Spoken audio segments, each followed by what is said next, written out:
Physics reaction video number 70. Holy crow. Did a search today for, I don't know. I don't even remember. Who cares? Here we go. Go. Good morning, ladies and gentlemen. We are going to do our changes lab today. The purpose here is to observe and measure the properties of simple circuits. Okay, so our materials, we have two. So, wow, this is already fun.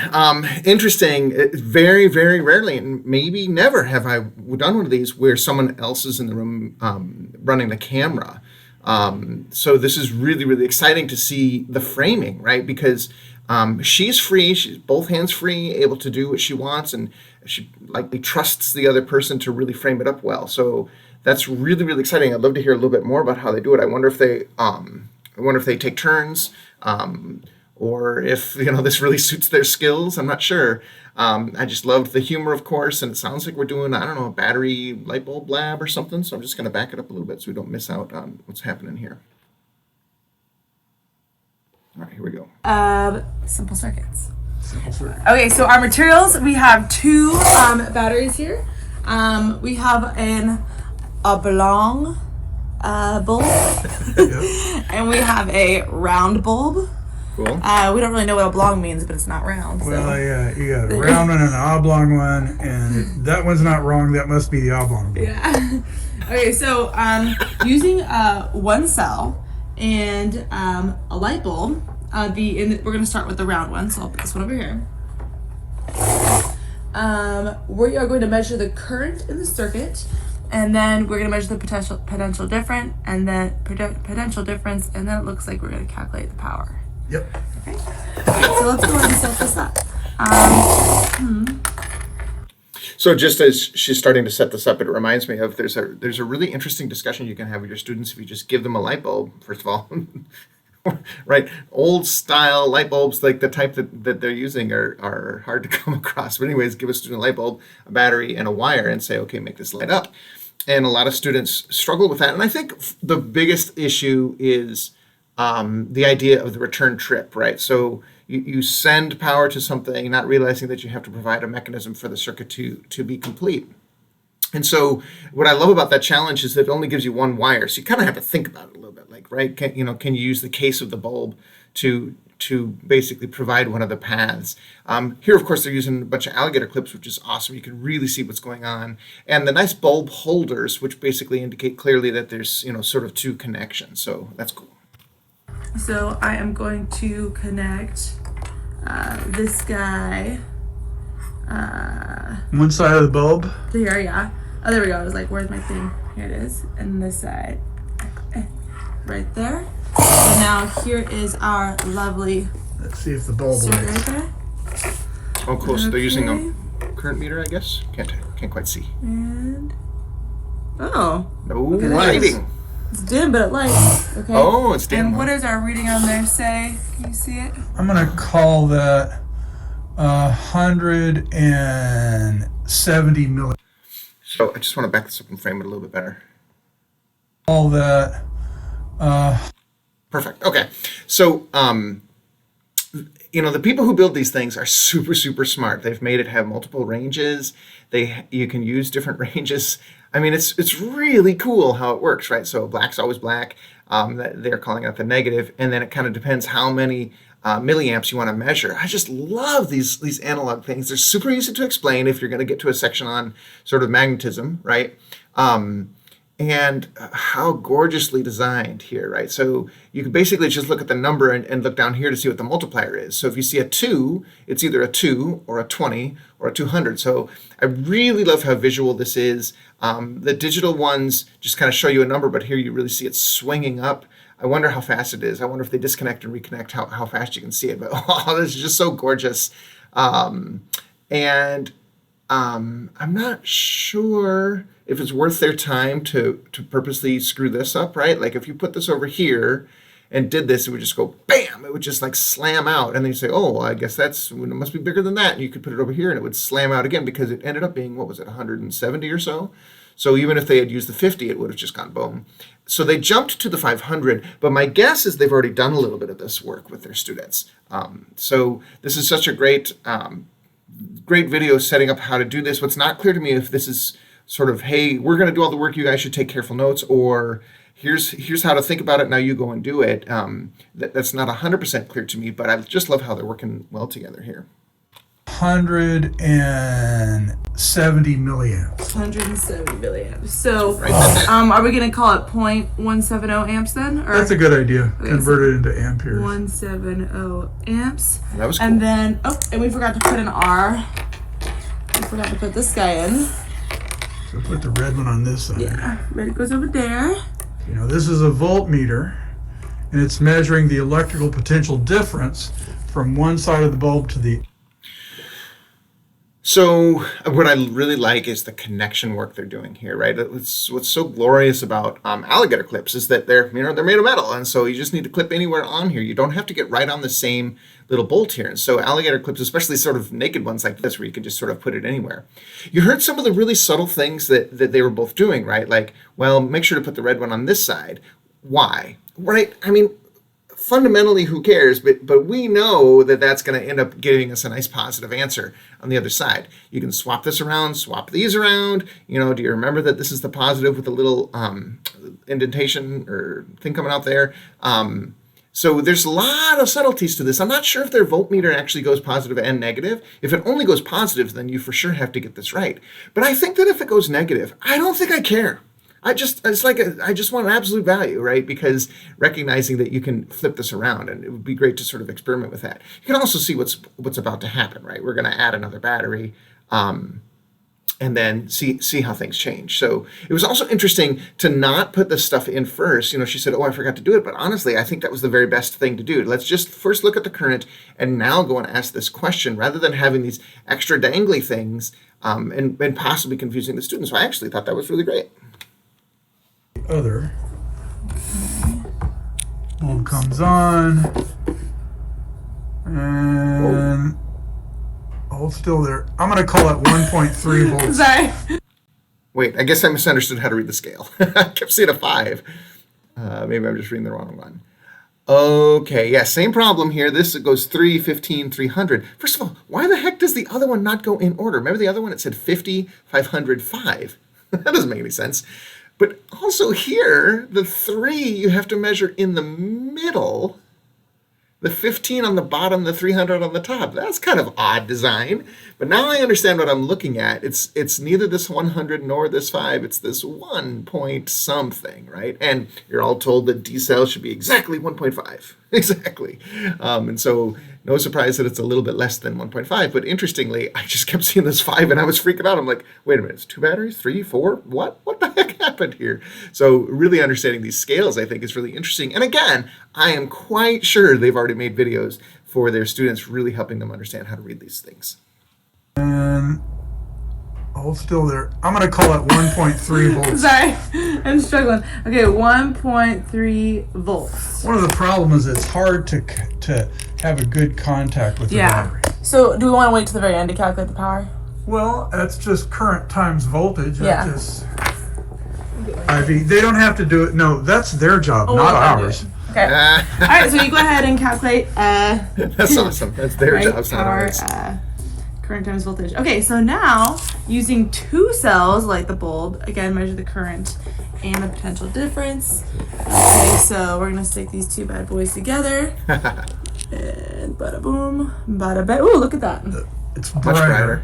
And let's call that 250 milliamps and 2.6 volts. Okay, so 250 and 2.6. Not quite a doubling. Wait, I can't remember what the numbers they That's, had. uh, trial Pretty dang 2. close to doubling, And actually. you guys are writing this down on yours, yes? And as we go. Okay, so now we understand a little bit better. So this really is an attempt at doing a remote lab. So I'm guessing they all have this sheet of paper. They're encouraged to watch this video and to write things down as they go. And I'm guessing, there's some reflection questions. And you heard also they said, oh, and it's going to be your job to calculate this. So this is a really, really interesting thing, right? I think so many physics departments and physics teachers have tried to struggle with how can we do remote labs. And I know that at my institution, we're doing a lot of this, where basically the instructors are on campus doing the lab in this sort of way, right? Where you record it and say, look, I'm just going to be your hands. I'm just going to do stuff. In fact, I know that some people have really thought about interactive ways of doing that, where they just act dumb, right? They're just in the lab and they just wait for maybe the students are in a video conference and they say, oh, well, I think, why don't you connect that to that? Okay, connect it. And, oh, well, and then show me what it says on the voltmeter. Maybe move the camera over to the voltmeter. I think that a lot of us are struggling with that kind of stuff. But what's so fascinating about it is it really makes us think about things. So these two going through this are saying the dumb little things. Oh, it's hard to hold it connected. Oh, look, it's wiggling around. What number are we going to write down? And I think that it's exciting that the support they're trying to provide to their students.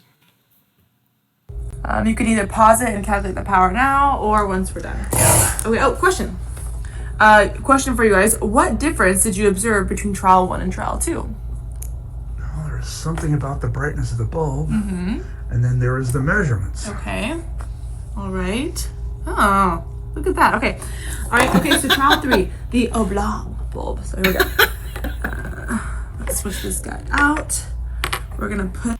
So some really interesting questions here, right? So the switching out, you can have to reconnect everything, or you can unscrew the bulbs, right? So if you unscrew the bulb and rescrew it, now it's actually, these might have different diameter bases, so it's possible you couldn't just swap the bulbs. But what's fascinating is the idea of unscrewing one bulb, screwing the other one back in, and just all the connections would still be there, versus having to disconnect everything, put the new bulb holder in there with the other type of bulb, and reconnect everything. And there's absolutely arguments for both approaches.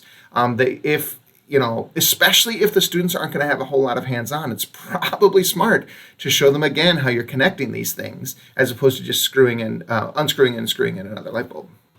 Put this guy in here. Oh, look, just kept the alligator clips together there. Very cool. I do wish they'd switch it just to show if it goes negative, because actually that voltmeter would go. Yeah, the voltmeter won't go negative. All right, so you're using one cell. Maybe will they measure the same things. Here we go. Okay, am I touching that side over there? Boy, that's weak. That's not very bright at all. Okay, and what we're getting here is, I'm going to call that 60 milliamps. Okay, and then what about the voltage? Oh, that's a good question. And that's about 1.3 volts. Okay, so voltage was pretty similar. Current was very different. And you said Very 60 milliamps? That's 60 milliamps. That's weak. 060 amps, right? 1, 2, 3. Yep. Oh, I love that conversion she just did. Did you hear that unit conversion, or not unit conversion? I guess it's a unit conversion. She just did, right? The way she said that, 0.060, and then she said 1, 2, 3, right? Think about what she meant and what she was doing in her head when she said 1, 2, 3. She was moving her decimal place, right? So that was actually really, really interesting. I think the one thing that stinks about this is these bulbs are so dim, the camera's not really picking it up. And of course, this camera is super smart. It's going to do its auto exposure adjustments.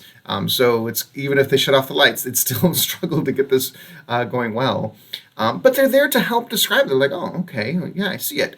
I could see that it was glowing. I guess I couldn't personally compare it to the brightness of the other one, but I could just rewind and watch that again. They haven't really changed the lights in the room.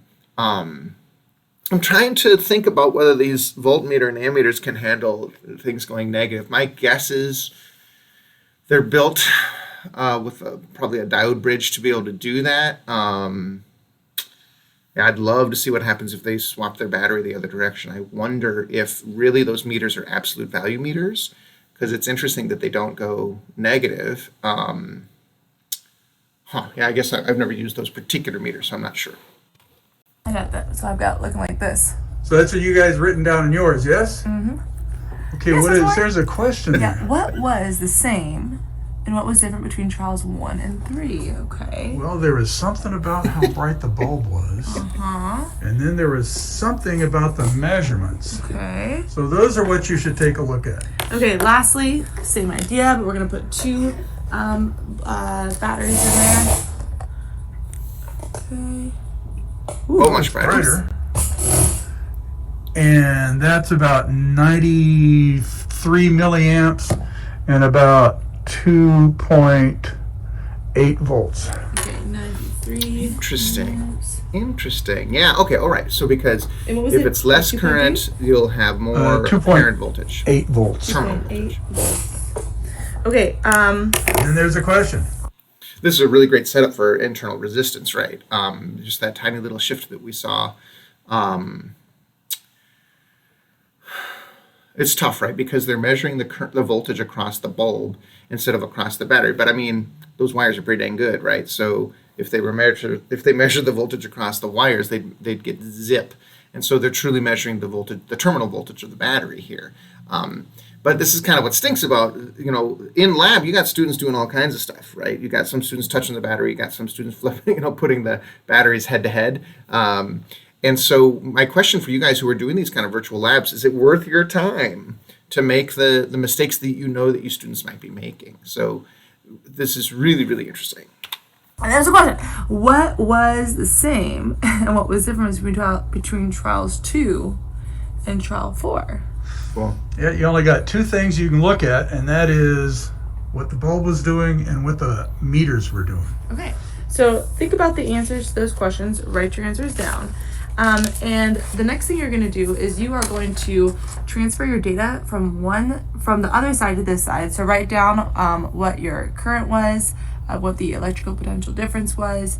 Write down whatever you calculate your power to be over here. Do they need to show their work here, or can they just write their answer? Showing your work is always a good thing. And then I want you to calculate the ratio of the electrical potential difference divided by the current. So make a fraction with the potential difference on the top, the current on the bottom, and then put that in your calculator and put the answer. Yeah, and Cool. it says the units are volts over ammeters for now. Yeah. Okay.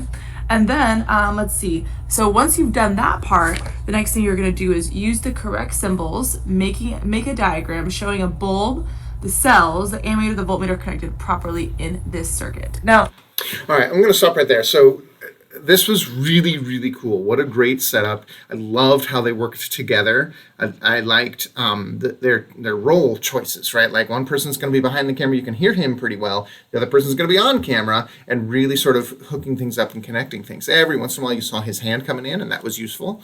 I thought that this was a relatively straightforward setup. They had done a couple of things that they didn't really mention that I thought was interesting. The crease of the book is a decent battery holder, right? I mean, that's just a simple idea. Just open a book somewhere and put the battery in there and won't roll around. Using those really, really nice meters, but also talking about the how the various plugs work and how to read those scales, I think is very likely in a different video, right? So it's hard to sort of jump into the middle of the conversation here and wonder what was happening. But I just loved how visual those meters were. That seemed to be super, super handy. And, really helping them understand how to get this information in there because, what are they going to find over here in this column? They're going to find some really, really interesting patterns. They're going to find that the same number. So if you use the round bulb, I don't care what batteries you hooked up to it, you're going to get roughly the same number here. And so that's a really interesting introduction to resistance. Awesome. Love it. All right, everybody. Have a great day. And remember, physics teachers are awesome.